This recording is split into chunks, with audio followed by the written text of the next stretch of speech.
Hello दोस्तों, genius question number 1 में आपका स्वागत है। मैं एमडी तफीज आपका स्वागत करता हूं। चलिए आज बात करते हैं कक्षा 8 के गणित एक्सरसाइज 14 जिसका नाम है गुणनखंडन। चलिए स्टार्ट करते हैं गुणनखंडन के बारे में। देखिए जैसा कि नाम से पता चलता है कि गुणनखंडन यानी किसी भी संख्या को आपको क्या करना है, दो या दो से अधिक भागों क्या करना है, विभक्त करना है। मतलब उसका गुणनखंड निकालना है। क्या करना है, इसका मतलब ये नहीं कि किसी वस्तु को हम क्या कर दे, तोड़ दें। क्या कर दें, तोड़ दें। गुणनखंड का मतलब यह हुआ कि आपको किसी भी संख्या को क्या करना है, अखंडी रूप से लिखना है। मतलब वैसी संख्या लिखना है ताकि उसको और दूसरी तरह से तोड़ा ना जा सके। ठीक, चलिए हम स्टार्ट करते हैं, आपको समझाते हैं, उसके बाद हम एक्सरसाइज की ओर चलेंगे। पहले आपको एग्जाम्पल समझाते हैं, उसके बाद हम क्या करेंगे, एक्सरसाइज की ओर चलते हैं। जैसा कि आपको पहले से भी पता होगा कि गुणनखंड क्या है, लेकिन फिर भी हम समझाने का प्रयास करते हैं। जैसे एक एग्जाम्पल के तौर पे देखिए, एक अगर एक का गुणनखंड करेंगे तो सिर्फ क्या हो जाएगा, एक। देखिए एक का पहाड़ा सिर्फ एक से ही होता है, इससे ज्यादा होता है क्या, नहीं होता है। अगर हम इसी के क्या करते हैं, दो, क्या करते हैं, दो का गुणनखंड करेंगे तो क्या हो जाएगा, एक और क्या हो जाएगा, दो। क्या हो जाएगा, दो। यानी दो को अगर दो का पहाड़ा हम देखेंगे तो दो का पहाड़ा में या तो एक का पहाड़ा आता है और या फिर दो का पहाड़ा आता है, मतलब कितना, दो होगा। ठीक, उसी तरह से यदि हम तीन का करेंगे, किसका करेंगे, तीन का, तो यहाँ पे एक होगा और क्या हो जाएगा, तीन होगा। देखिए एक चीज स्पष्ट होता है, यदि कहीं पे आभाज्य संख्या उपस्थित हो तो उसका गुणनखंड एक या वह खुद संख्या होता है जो आभाज्य संख्या है। जैसे आपका दो क्या है, आभाज्य संख्या है, तो यहाँ पे देखिए या तो एक है या फिर दो है, या फिर देखिए तीन है तो तीन आभाज्य संख्या है, तो या तो एक है या फिर तीन है। अब यहाँ पे समझते हैं क्या कि जैसे यहाँ पे चार, अब चार देखिए क्या होगा, चार जो है ना, चार एक का पहाड़ा में भी चार है, उसके बाद दो के पहाड़ा में भी चार है और चार के पहाड़ा में भी क्या है, चार है। यानी यहाँ पे चार जो है ये कितने, तीन संख्याओं से विभक्त है, एक से भी है, दो से भी है और चार से भी है। ये जो तीनों संख्या निकला इसका ये क्या हुआ, गुणनखंड हुआ। क्या हुआ, आपका गुणनखंड हुआ। ठीक है, अब जैसे मान के चलिए पांच, पांच का भी क्या अभाज्य संख्या है तो इसको क्या, एक और देखिए एक और क्या होगा, पांच होगा। लेकिन यदि हम 6 करते हैं, अगर क्या करते हैं 6, तो 6 जो है एक का पहाड़ा में आता है, किसका पहाड़ा में, एक का पहाड़ा में आता है, और दो का पहाड़ा में भी आता है कि द्वितीय 6, उसके बाद तीन का पहाड़ा में भी आता है, तीन दूनी 6, और 6 का पहाड़ा में तो खुद आता है 6। यानी 6 का अगर गुणनखंड देखा जाए तो आपका क्या हो जाएगा, एक होगा, दो होगा, तीन होगा और कितना हो जाएगा आपका, 6 होगा। ठीक है, ये हुआ आपका 6 का गुणनखंड। चलिए उसी तरह से अगर हम करेंगे 10 का, किसका, 10 का गुणनखंड देखते हैं, किसका, 10 का, तो 10 को देखिए, 10 जो है किसके किसके पहाड़ा में आता है, एक का पहाड़ा में आता है, दो का पहाड़ा में भी आता है, तीन का पहाड़ा में बिल्कुल नहीं आता है, बल्कि किसके पहाड़ा में आते हैं, 5 का, 5 दूनी 10 और खुद 10 के पहाड़ा में 10 आते हैं। यानी ये हमारा क्या हो गया, गुणनखंड हो गया। क्या हो गया, ये गुणनखंड हो गया। हमें उम्मीद है आपको समझ में आ गया होगा। चलिए अब लेते हैं एक बड़ी संख्या, क्या लेते हैं, बड़ी संख्या, ताकि आपको अच्छी तरह समझ में आ जाए। चलिए इस बार लेते हैं हम क्या, 16। ये रहा आपका 16, ये बड़ी संख्या है। देखिए 16 जो है एक का पहाड़ा में आता है, ठीक है, किसके पहाड़ा में, एक का पहाड़ा में, और आपका जो है ना दो का पहाड़ा में भी क्या होता है, 16 होता है, चूंकि क्या होता है 8 दूनी 16। उसके बाद आपका तीन का पहाड़ा में नहीं आता है, बल्कि किसका पहाड़ा में आता है, 4 का, 4 चौके 16। 5 का पहाड़ा में भी नहीं आता है, 6 का पहाड़ा में भी नहीं आता है, यहां तक कि 7 के पहाड़ा में भी नहीं आता है। अब उसके बाद क्या बचता है, 8 का पहाड़ा, तो यहां पे देखिए क्या होता है, 8, 8 दूनी 16, 16 किसके पहाड़ा में आता है, 8 का पहाड़ा में। उसके बाद डायरेक्ट किसके पहाड़ा में आएगा, 16 के पहाड़ा में, किसके पहाड़ा में, 16 के पहाड़ा में 16 आता है। यानी देखिए अगर 16 का गुणनखंड करेंगे 1 2 4 8 और 16। हमें उम्मीद है आपको गुणनखंड समझ में आ गया होगा। अब हम समझते हैं बीजगणितीय गुणनखंड। क्या बीजगणितीय गुणनखंड, इससे यह स्पष्ट हो, इसमें यह हम समझेंगे कि जैसे आपको पता होगा एक चर राशि होता है, एक अचर राशि होता है। ये जितनी संख्याएं हैं ये हमारा क्या है, ये क्या हो गया, अचर राशि। चर राशि किसको कहते हैं, वह राशि जिसका मान बदलते रहता है उसे चर राशि कहते हैं। फॉर एग्जांपल ए से लेकर जेड तक जो भी संख्या आते हैं, यानी जो भी लेटर आते हैं वो हमारा क्या होगा, चर राशि होगा। क्या हो जाएगा? चर राशि। अब हम उसमें समझते हैं, जैसे यहाँ पे देखिए, अगर कोई चीज दिया हुआ है, जैसे यहाँ पे 2xy, तो इसका मतलब ये हुआ कि इसमें 2 का भी गुणनखंड है। किसका? 2 का गुणनखंड है, और ये किसका? x का गुणनखंड है, और यहाँ पे क्या है? y है। मतलब इसको हम क्या लिख सकते हैं? 2 गुना x गुना y, इस रूप में इसको निकाला जा सकता है। मतलब ये इसका क्या है? गुणनखंड इसमें उपस्थित है। मतलब इसमें 2xy में 2 है, x है, और क्या है? y है। क्या है? 2 है, x है, और y है। अगर हम इसको ऐसे समझेंगे कि जैसे आपका कितना? 25x का स्क्वायर, y का y और z, तो इसमें क्या क्या? देखिए 25 मतलब क्या? इसमें क्या होगा? या तो 1 भी हो सकता है ना, 1 का गुणनखंड होगा। उसके बाद यहाँ पे क्या हो जाएगा? 5 भी हो जाएगा। क्या हो जाएगा आपका? 5, चूंकि 5 का पढ़ा में 5 आता है, तो 1 गुना 5। अब 25 25 2 बार 5 लिख सकते हैं। 25 को क्या लिख सकते हैं? 2 बार 5 लिख सकते हैं। और जहां तक एक्स स्क्वायर की बात है, तो स्क्वायर है, स्क्वायर का मतलब x गुना क्या हो जाएगा? x, यानी एक्स स्क्वायर को कितना बार लिख सकते हैं? 2 बार लिख सकते हैं। और उसके बाद बचा कितना? y, तो y को हम क्या लिख सकते हैं? देखिए y को तो लिख सकते हैं गुना के रूप में। उसके बाद हमारा बचता लास्ट में कितना? z। जब z है तो अब यहां पे क्या लिख सकते हैं? z। क्या लिख सकते हैं? z। इस तरह से देखिए, इसका हमने क्या किया? अलग अलग इसको अखंडीय रूप से तोड़ दिया, यानी इसके बाद इसको हम और तोड़ नहीं सकते थे। यानी ये अब हम समझ लें, ये क्या? गुणनखंड। मतलब अलग अलग तोड़ना ही क्या कहलाएगा? गुणनखंड कहलाएगा। तो अब हम समझते हैं, एक होता है कॉमन फैक्टर, जिसको बोलते हैं सार्वगुणनखंड। क्या बोलते हैं? सार्वगुणनखंड, जिसको बोलते हैं कॉमन फैक्टर। पहले हम उसको समझाते हैं। कॉमन का मतलब ये समझिए कि जो भी इंसान है, क्या है? जो भी इंसान है उसमें कुछ कुछ चीज क्या होते हैं? कॉमन होते हैं। जैसे हर इंसान में 2 क्या होते हैं? क्या होते हैं आपका? आंख होते हैं, 2 कान होते हैं, क्या होते हैं? 1 सिर होते हैं। ये इंसानों में होता है, ठीक है। जैसे अगर बोलेंगे 1 मुंह होते हैं, ठीक, ये 1 नाक होते हैं, ये इंसानों में है। ये जो है आपका सब इंसानों का ये कॉमन है। मतलब हर इंसान में ये चीज क्या है? कंपलसरी है, मतलब पाया जाता है।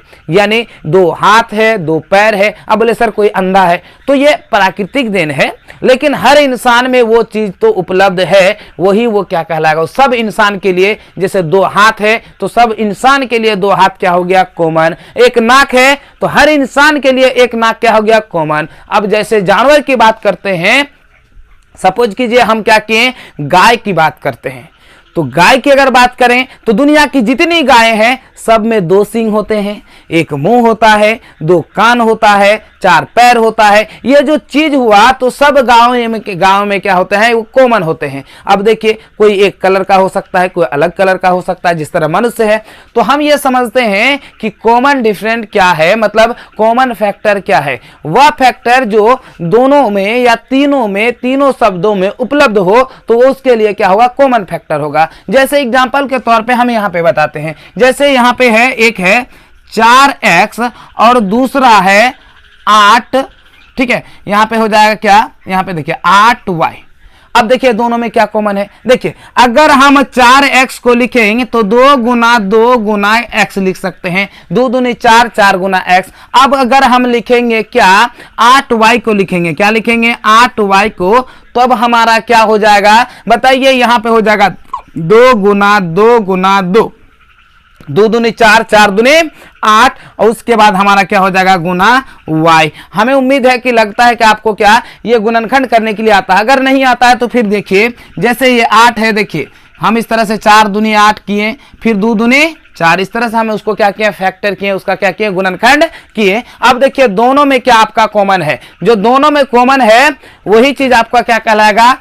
सार्वगुणनखंड कहलाएगा, जिसको उभयनिष्ठ गुणनखंड भी कहा जाता है। क्या कहा जाता है? उभयनिष्ठ गुणनखंड। ये रहा आपका, ठीक है, ये जो है ना, ये रहा आपका क्या? सार्वगुणनखंड। अब ये देखिए, ये दोनों में क्या? सार्वगुणनखंड हुआ। क्या हुआ? ये दोनों में सार्वगुणनखंड। मतलब ये कि 2, ये वाला देखिए, यानी इसको लिख सकते हैं 2 गुना 2 बराबर 2 दूनी 4। 4 जो है ये दोनों संख्या में, ठीक है, ये दोनों टर्म में, ठीक है, क्या है? 4 जो है फैक्टर है, मतलब सार्वगुणनखंड है। उसको हम बोलते हैं कॉमन फैक्टर। इसको क्या कहा जाएगा? सार्वगुणनखंड। क्या कहा जाएगा?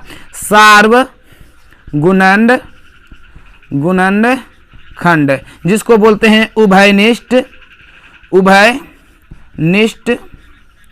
क्या कहा जाता है? उभयनिष्ठ गुणनखंड। सार्व के जगह क्या हो सकता है? उभयनिष्ठ। इसके जगह पे ये क्या हो सकता है? उभयनिष्ठ। या तो सार्व गुणनखंड बोलिए या फिर क्या बोलिए? उभयनिष्ठ गुणनखंड, जिसको इंग्लिश में क्या कहा जाता है? कॉमन। क्या कहा जाता है? Common factor. क्या कहा जाता है? Common factor. क्या कहा जाता है? Common factor. ठीक, तो ये इसको इंग्लिश में कहा जाता है। तो ये यहां तक हम समझ गए कि क्या है कि किसी भी संख्या का क्या किस प्रकार हम क्या कर सकते हैं? सार्व गुणनखंड निकाल सकते हैं। यानी सार्व गुणनखंड क्या है? क्या है? सार्व गुणनखंड क्या है? तो हम समझें कि ये इसका सार्व गुणनखंड है। यदि यहाँ पे 2 है तो ये 2 हुआ, 2 को 2 है तो 2 को 2 लिखें। यदि दोनों में x का मान रहता, जैसे यहाँ पे भी x है, यहाँ पे भी x होता, तो दोनों में फिर x भी कॉमन आ सकता। अगर z होता तो z भी कॉमन आता। जैसे एग्जाम्पल के तौर पर एगो हम बताते हैं। जैसे यहाँ पे है कि 2x का स्क्वायर और दूसरा है यहाँ पे आपका कितना? 9x का क्यू। अब देखिए दोनों में क्या कॉमन है। अगर ऐसी स्थिति आएगी तो आपको क्या करना है? तो यहां पे सबसे पहले 2 गुना x लिख दिए। उसके बाद यहां पे 3 गुना क्या हो जाएगा? x गुना क्या हो जाएगा? x। अब दोनों में क्या है? कॉमन है x। यहां पे भी देखिए दोनों में, यानी आपका सार्व गुणनखंड यहां पे क्या हो जाएगा? देखिए क्या हो जाएगा? सार्व गुणनखंड। सार्व गुणनखंड क्या हो जाएगा आपका? यहाँ पे नीचे लिखते हैं। ठीक है, अब यहाँ पे क्या हो जाएगा? देखिए दोनों में क्या है? x गुना x बराबर क्या हो जाएगा? x का स्क्वायर। दोनों में सार्व गुणन क्या हो गया? x का स्क्वायर। तो ये जरूरी नहीं है कि संख्या के रूप में होगा, बल्कि वो लेटर के रूप में हो सकता है, मतलब चर राशि भी हो सकता है, अचर राशि भी हो सकता है। सिर्फ आपको ध्यान देना है कि दोनों में कॉमन कौन सा चीज है। जो कॉमन आएगा, मतलब जो दोनों में सार्व आएगा, जो सेम चीज आएगा, वही आपका क्या कहलाएगा? कॉमन फैक्टर कहलाएगा, जिसको बोलते हैं सार्व गुणनखंड या फिर उभयनिष्ठ गुणनखंड। तो हम चलते हैं एक्सरसाइज 14.1 की ओर, जो सवाल नंबर 1 समझेंगे, जिसमें यह बताता है कि निम्न संख्या का क्या करना है? सार्व गुणनखंड निकालना है। तो चलिए चलते हैं एक्सरसाइज 14.1 का सवाल नंबर 1। जैसा कि सवाल नंबर में क्या कहता है, ध्यान से सुनिए कि दिए गए पदों में सार्व यानी उभयनिष्ठ गुणनखंड ज्ञात कीजिए। क्या करना है? उभयनिष्ठ गुणनखंड आपको ज्ञात करना है। जैसा कि पहले आपको हमने बता चुका कि उभयनिष्ठ गुणनखंड निकालने का तरीका क्या है। तो चलिए हम फिर समझते हैं और क्वेश्चन को हल करते हैं। जैसा कि पहला सवाल है आपका कि 9y क्या है? 9y और यहां पे है दूसरा क्या है आपका? 27 है। क्या है? सिर्फ 27 है। तो सबसे पहले हम दोनों को क्या करेंगे? गुणनखंड करेंगे। क्या करेंगे? उसका गुणनखंड करेंगे। तो चलिए हम इसका गुणनखंड करते हैं। तो यहां पे जैसे हम लिखेंगे यहां पे 9y, तो ये हुआ आपका 9y। तो इसको क्या लिख सकते हैं? 3 गुना y। 3 3 9 और क्या हो गया? y गुना, तो क्या हो जाएगा? 9y। अब यहाँ पे रहा कितना? 27। क्या रहा आपका? 27। 27 को क्या लिख सकते हैं अगर गुणनखंड करेंगे? देखिए 27 का गुणनखंड करेंगे क्या होगा? 9 तिया 27। क्या हो जाएगा आपका? 9 तिया 27। फिर 3 से करेंगे तो 3 तिया 9, यानी आपका हो जाएगा क्या? 3 गुना 3। यही हो गया ना। आपको क्या करना है? इसका सार्व गुणनखंड निकालना है। तो सार्व गुणनखंड हमने बताया सिंपल सा तरीका, जो दोनों में कॉमन है वही क्या कहलाएगा? सार्व गुणनखंड। क्या कहलाएगा? सार्व गुणनखंड। यानी आपका ये दोनों में क्या क्या? देखिए 2 जगह 3 कॉमन है और इसमें कॉमन है क्या? नहीं है। जब ऐसी स्थिति में आपका नहीं है तो आपका क्या हो जाएगा? यहाँ पे सार्व गुणनखंड आपका हो जाएगा। देखिए क्या हो जाएगा? सार्व गुणनखंड। ठीक है, सार्व गुणनखंड बराबर क्या हो जाएगा? 3 गुना 3 बराबर क्या हो गया आपका? 9। यही हो गया आपका आंसर। क्या हो गया? आंसर। ठीक, तो अब देखते हैं सवाल नंबर कितना? बी। देखिए जैसे यहाँ पे 5 है तो सबसे पहले लिखते हैं 5x, सॉरी, तो 5x है तो क्या लिखेंगे? 5x। तो यहाँ पे क्या हो जाएगा? क्या लिख सकते हैं? 5 गुना x। अब यहाँ पे आपका क्या है? 25x। तो 25x को क्या लिख सकते हैं बताइए? तो 5 गुना 5 25 गुना x बराबर क्या हो जाएगा? 25x। यानी इसका गुणनखंड किया किसका? 25 का। 25। इस तरह से हो गया। अब देखिए दोनों में क्या क्या कॉमन है। जो कॉमन है उसको क्या करते हैं, घेरा लगाते हैं। तो ये देखिए 5 कॉमन है और ये हमारा क्या है, x कॉमन है। क्या है, 5 और x आपका क्या है, कॉमन है। तो हम यहां पे लिखेंगे क्या, सार्व अंतर, सॉरी सार्व गुणनखंड। क्या लिखेंगे इसका, सार्व गुणनखंड लिखते हैं, सार्व गुणनखंड, गुणनखंड। अब बताओ, देखिए कितना बराबर क्या हो जाएगा, 5 गुना x बराबर कितना हो गया, 5x। कितना हो गया आपका, 5x। अब इसी का सवाल नंबर कितना देखते हैं, सी, जो कि आपका लिखा हुआ है। क्या है, 7ab माइनस 14ab, है ना। तो सबसे पहले हम लिखते हैं क्या, 7ab। ठीक, क्या लिखते हैं, 7ab। इसका अगर गुणनखंड करेंगे, देखिए कोई ज्यादा है नहीं, सिर्फ आपको क्या करना है, इसको अलग अलग कर देना है। यानी 7 गुना a गुना b, और यहां पे जैसे 14 है माइनस, क्या है आपका, माइनस 14ab है। तो माइनस 14ab, तो माइनस लिख सकते हैं, क्या लिख सकते हैं, पहले माइनस दे दिए।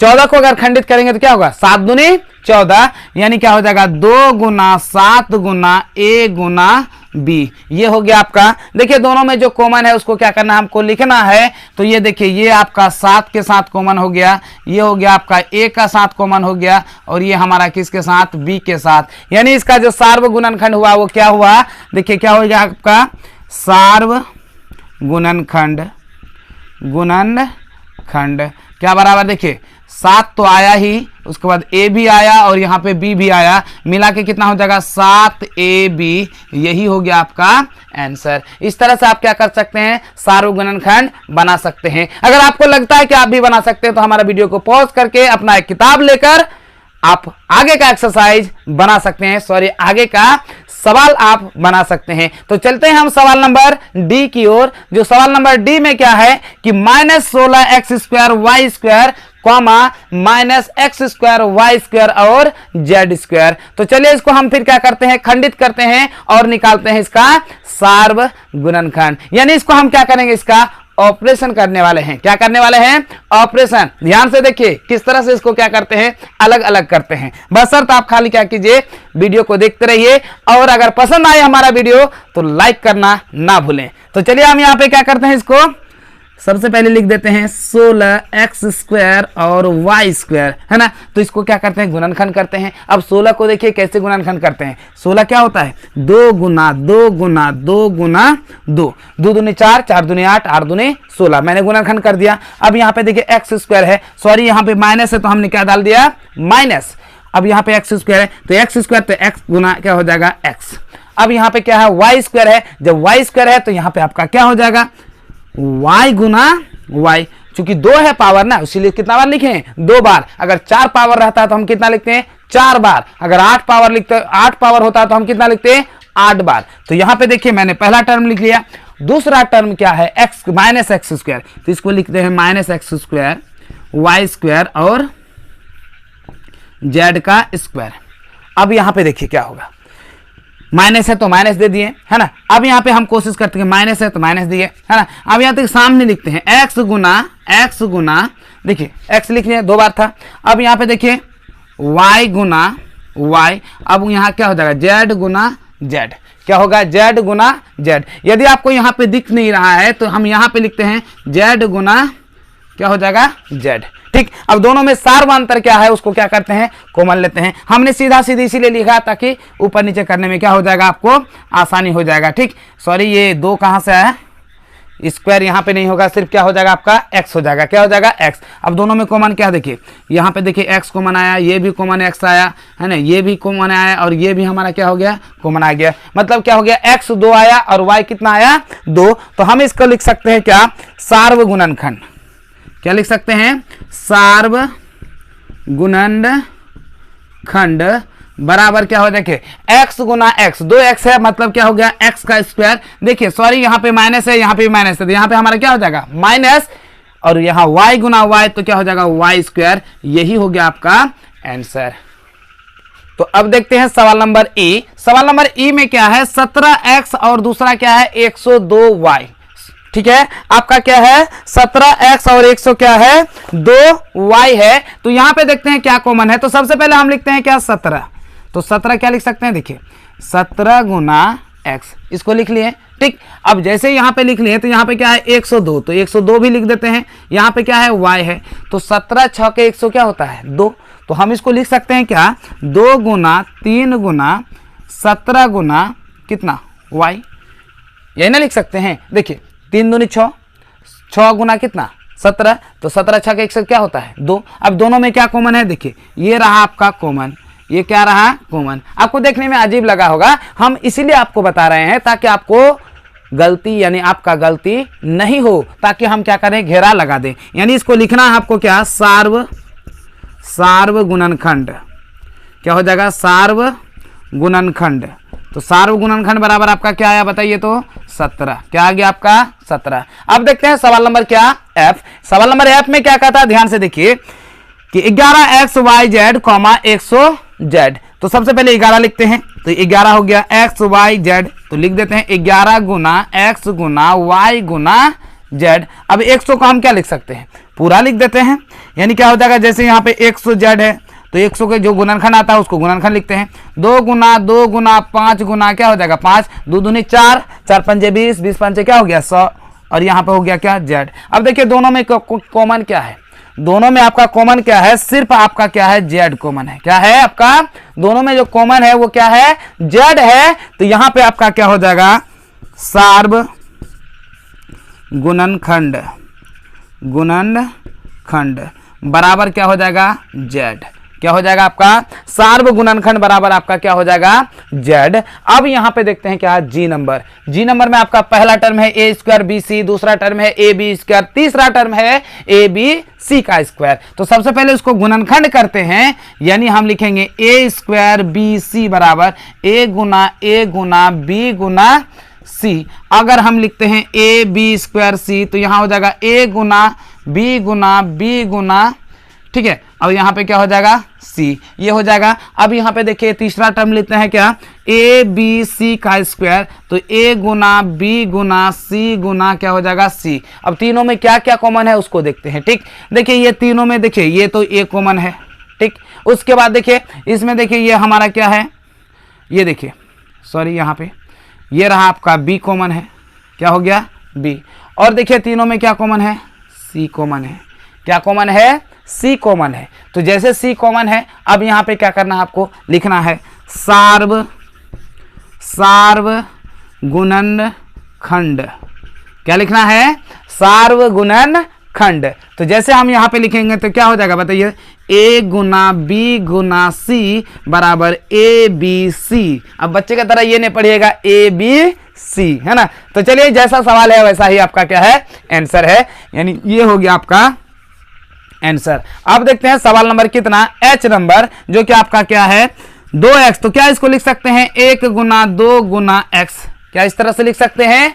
चूंकि यहाँ पे अभाज्य गुणनखंड है, सॉरी अभाज्य संख्या है, इसलिए मैं 1 दिया। अगर 3y है तो यहाँ पे लिख सकते हैं 1 गुना 3 गुना क्या है आपका y। आपका दिमाग में ये सवाल जरूर खटकेगा कि सर अभी तक आपने जो भी गुणनखंड किया उसमें 1 क्यों नहीं दिए। हमने 1 इसलिए नहीं दिया कि उसमें तीनों चीज में सब में कॉमन उपस्थित था, लेकिन यहाँ पे कोई कॉमन उपस्थित नहीं है। जिसका कॉमन उपस्थित नहीं है समझिए उसका कॉमन क्या है 1 है। क्या है 1 है। कहते हैं ना, एक डायलॉग मारते हैं, जिसका कोई नहीं है यारो उसका क्या है ईश्वर है, यानी भगवान है। तो चलिए यहाँ पे देखिए समझते हैं 5z, क्या है 5z। तो 1 गुना क्या लिख सकते हैं 5 गुना z, क्या लिख सकते हैं 5 गुना z। हम 1 इसीलिए लिए ताकि सब में एक गुणनखंड उपस्थित होता है, यानी आपका क्या हो जाएगा इसका सार्व गुणनखंड। क्या हो जाएगा सार्व गुणनखंड।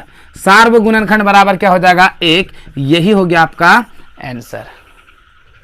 तो देखते हैं आई नंबर में क्या कहता है। देखिए आई नंबर में आपका क्या है कि 20x square Y square 30y square Z square, और यहाँ पे है 40z स्क्वायर और x स्क्वायर। ठीक, तो चलिए समझते हैं इसमें क्या क्या कॉमन है। तो सबसे पहले इसका क्या करते हैं फैक्टर करते हैं। अगर स्क्वायर है तो स्क्वायर को आप स्क्वायर ही रख सकते हैं ताकि आपको आसानी हो। तो जैसे यहाँ पे आपको क्या लिख सकते हैं 20, तो 20x स्क्वायर वाई स्क्वायर लिख सकते हैं। तो इसको क्या लिख सकते हैं, देखिए 20 को क्या लिख सकते हैं, देखिए 2 गुना 5 गुना, ठीक है सॉरी यहाँ पे क्या लिख देते हैं 2 गुना 5, 2 दूनी 4, 4 पंचे 20। अब यहाँ पे डायरेक्ट लिख सकते हैं एक्स स्क्वायर गुना वाई स्क्वायर। अब इसीलिए देखिए सब में जो है ना डायरेक्ट स्क्वायर है, इसलिए हम भी क्या कर दिए, स्क्वायर वाला ही मार दिए, ज्यादा उसको गुणनखंड नहीं किए, है ना। अब यहाँ पे देखिए दूसरा है 30 है, तो 30 जैसे है तो क्या है आपका वाई स्क्वायर जेड स्क्वायर। तो यहाँ पे देखिए क्या हो जाएगा आपका, देखिए 2 गुना 3 गुना 5। अब यहाँ पे y का स्क्वायर और यहाँ पे क्या हो जाएगा z का स्क्वायर, क्या हो जाएगा y का स्क्वायर और z का स्क्वायर। अगर हम यहाँ तीसरा टर्म देखते हैं 40 हो जाएगा क्या, z का स्क्वायर और x का स्क्वायर। तो यहाँ हो जाएगा 2 गुना 2 गुना 2 गुना कितना हो जाएगा 5, और यहाँ पे हो जाएगा क्या z का स्क्वायर और गुना x का स्क्वायर, z का स्क्वायर और क्या है x का स्क्वायर। अब देखिए तीनों में क्या कॉमन है, देखिए एक्स वाई इसमें तो नहीं है, इसमें एक्स वाई है क्या, नहीं है, इसमें y है लेकिन इसमें भी y नहीं है, मतलब तीनों में कोई भी चीज यहाँ पे x y z में कॉमन नहीं है। जब कॉमन नहीं है तो जो कॉमन है उसी को लिखते हैं। अब देखिए 2 तो सब में कॉमन है, तो हमने ये 2 लिख दिया, ठीक है। उसके बाद देखिए यहाँ पे 2, यहाँ पे 3 है, यहाँ पे 3 है, यहाँ पे 3 नहीं है, 5 सब में कॉमन है, तो 5 हमने क्या कर दिया, लिख दिया। यानी आपको लिख सकते हैं क्या, क्या लिख सकते हैं, सार्वगुणनखंड, सार्वगुणनखंड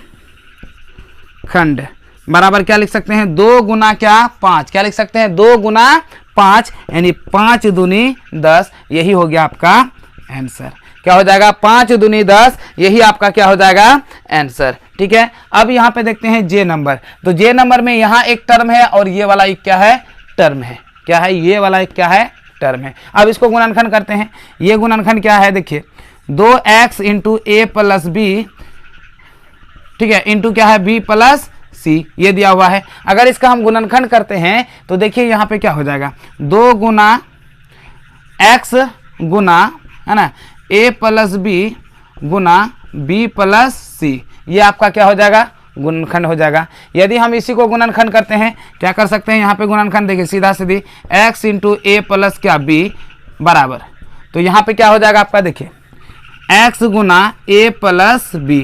अब देखिए 2 मान क्या है, दोनों में कॉमन x है, दोनों में क्या है a प्लस b है, यानी आपका क्या हो जाएगा, देखिए क्या हो जाएगा आपका सार्वगुणनखंड। सार्वगुणनखंड कितना हो जाएगा, ध्यान से देखिए, सार्वगुणनखंड, सार्वगुणनखंड तो बराबर क्या हो जाएगा, देखिए क्या हो जाएगा आपका x गुना a प्लस बी, इसी को सजा के लिखेंगे x into A plus B, ठीक है। तो इस तरह से सवाल नंबर 1 हमारा क्या होता है, समाप्त होता है। यदि आपको हमारा वीडियो पसंद आए तो लाइक करें और ज़्यादा से ज़्यादा लोगों तक शेयर करें। हाँ, अगर आप हमारे चैनल में नए हैं तो सब्सक्राइब करना ना भूलें और बगल में जो बेल आइकन है उसे जरूर दबाएं, ताकि जब भी हम वीडियो बनाएं सबसे पहले नोटिफिकेशन आप तक जरूर पहुंचे। तो चलिए आज यहीं पर अपना वीडियो करते हैं समाप्त। जय हिंद।